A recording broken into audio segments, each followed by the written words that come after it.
wow, I feel really short in this. I'm just like, okay, good. Yep.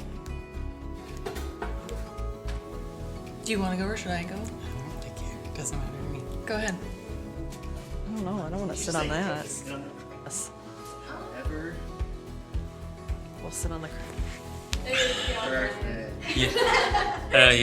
You can stand. I'm good. Okay, here we go. I want to start with Josh. Yes. Is there a specific memory or anything special that stuck out to you as you started with your boys in tandem? I think the memory that stuck out to me the most was watching them two doing the face painting.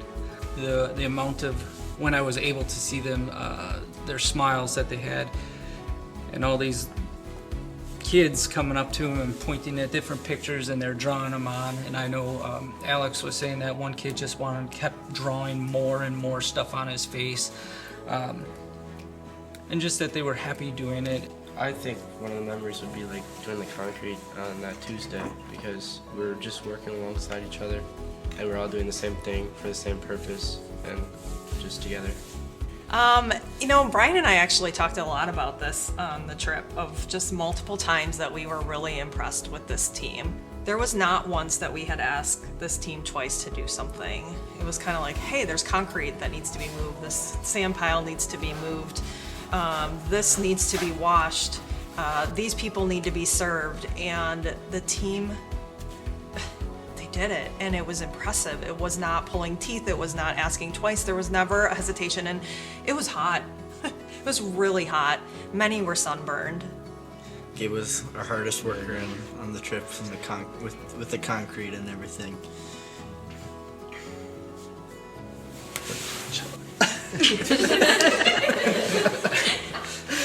How about my sweet driving skills? Oh yeah. Driving through Panama with, I don't know, it was just fun. Scary. And full cockroaches. Gabe was traumatized by the cockroaches. That's when I found sushi. He didn't. Walked in on like a mountain. Yeah. He said allegedly he opened the van and 40 cockroaches scattered everywhere, but we saw 2. So, I don't even care anymore. yeah. Sushi. Gabe almost throwing up from eating sushi, and then he decided to eat more because he wanted to or something. It looked better. Yeah. Didn't have as much raw fish. This year round, I got to talk to a lot more people and deeper conversations as old friends, just like meeting up again. It was just so beautiful to hear testimonies and just to witness how much God really moved in their life and where they are today.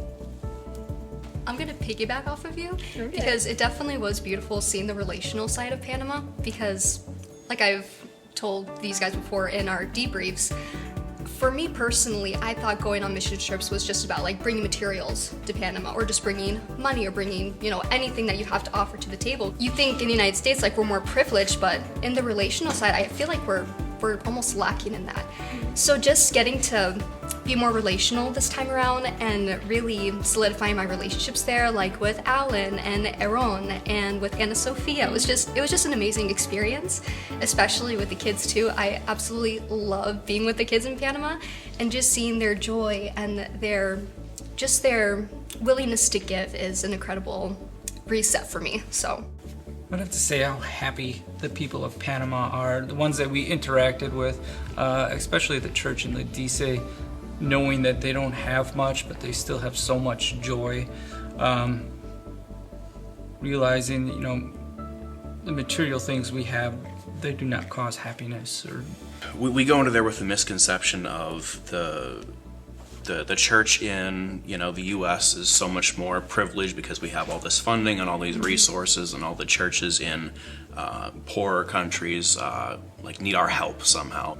And in a way, a lot of the things that we think make us more privileged or I don't know, closer to God in some way, where we have these big churches with all this funding and all these resources. In a lot of ways, I think draws us away from God, and you see that when you go to these smaller churches in poorer countries, and then you feel how much closer they are to each other and how much closer they are to God. And in a lot of ways, I think that's because they lack a lot of the things that we have in excess of, that we think are these big privileges.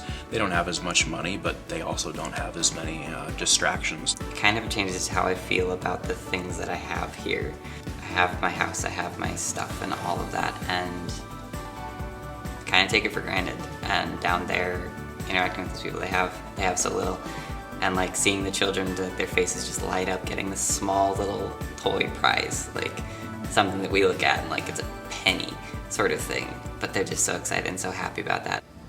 Seeing that they could just have a lot from just a little, because like I saw them playing like soccer kind of with just a empty Coke bottle, and when we were in the Embera playing with them for soccer, they were absolutely destroying us, but they still had a lot of fun.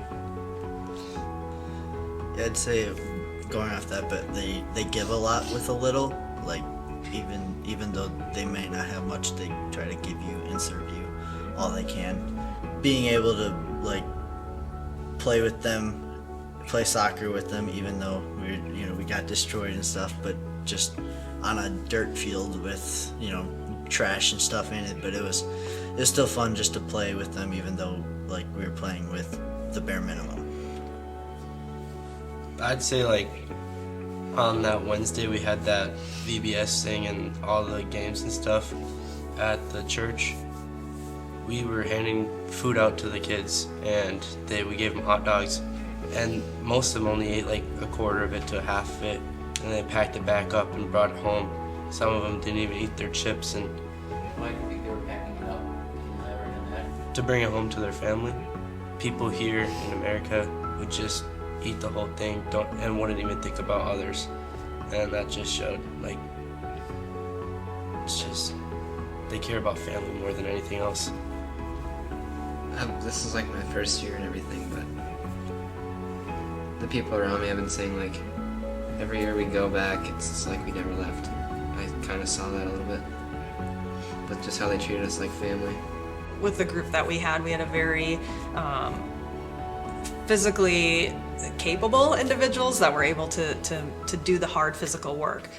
But the challenge came on Wednesday when we had to be relational. I got to see these boys mature and how they respond to people, like the locals, how they're just diving in and willing to help and wanting to help. And manual labor was a big thing, but then I got to see during the carnival day them interact with the kids emotionally in relationships, and it was so cool just to be able to see that. Through pictures you can see just in their face the joy that brought them, and so some have shared about just this joy that the Panamanian people had, but in all honesty there was joy amongst our team.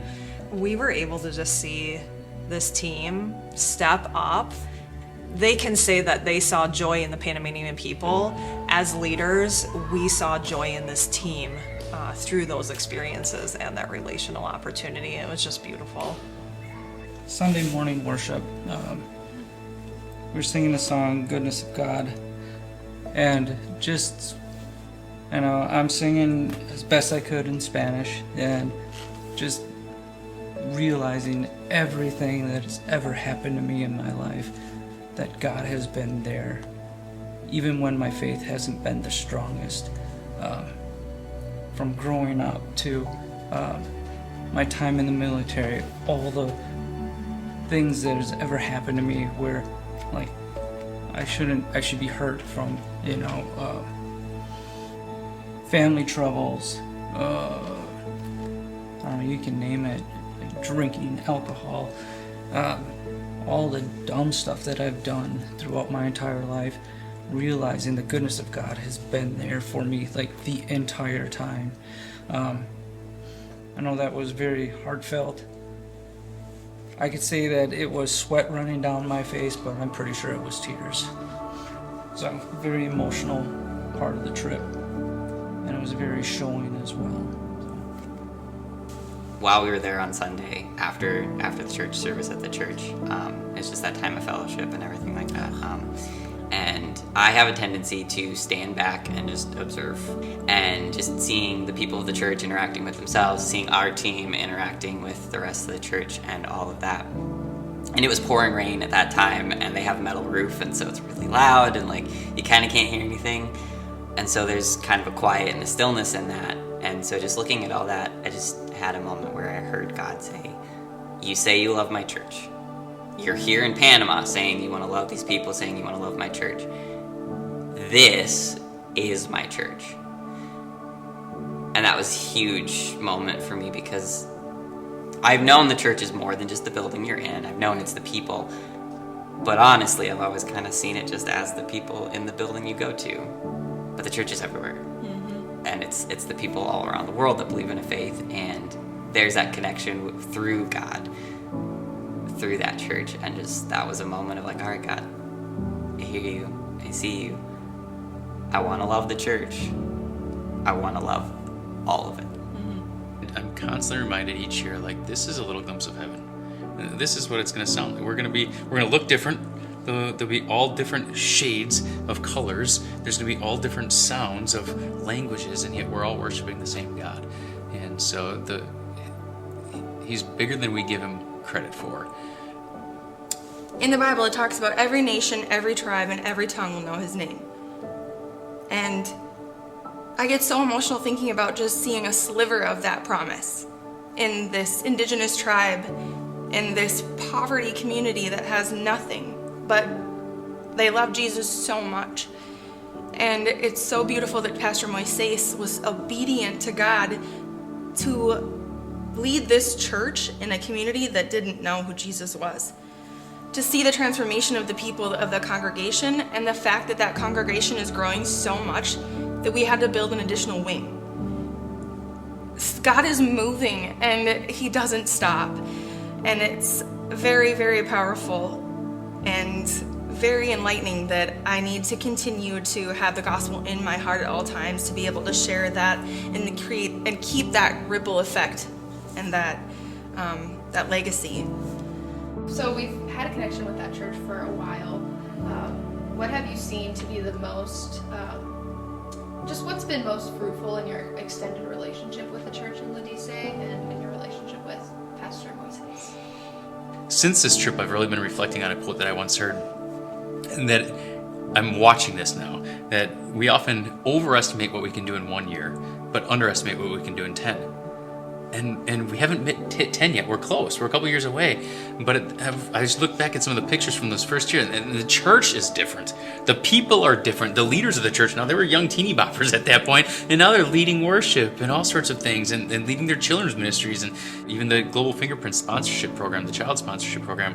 These kids, there's a few of them now in college who started being sponsored as 12, 13-year-olds.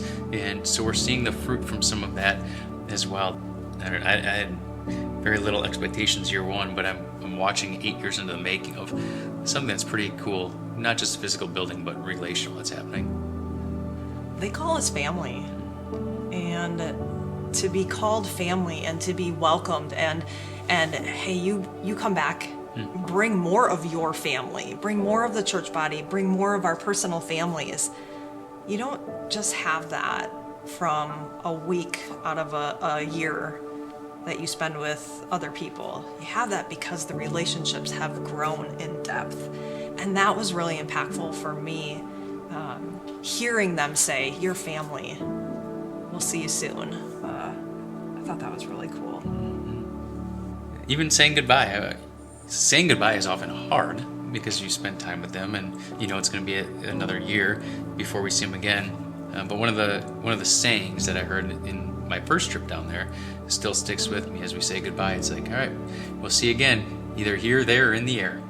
There's one way we will see each other again. And so it's a good reminder that we all serve the same God, and it's a pretty beautiful thing.